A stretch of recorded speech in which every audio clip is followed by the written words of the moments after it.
Hello friends, the car is thrown from side to side, deformation of the body and axles.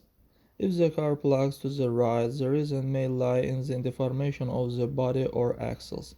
If there is deformation of the suspension mounts to the body, then when driving it seems to be that began to move sideways.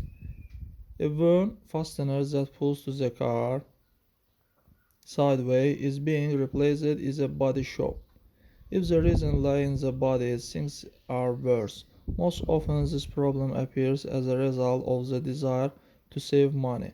After an accident, instead of going to a certified service station, did they straight your body somewhere in the garage without taking into account control geometric points.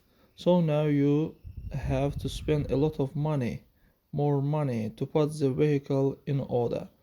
Constantly check each nut or spare part that could lead to breakage. If the car soars the road, the reason lies in various problems. So first check tire balancing, protector wear, collapse convergence, integrity of steering part, the condition of the car brakes bypassing, the integrity of the suspension attachment to the body and the geometry of the body itself. By checking each of these points in turn, you will find out why the car is thrown from side to side and correct this unpleasant defect. That's all guys, subscribe to our channel, put like and don't forget to put a bell so as not miss new video on the channel.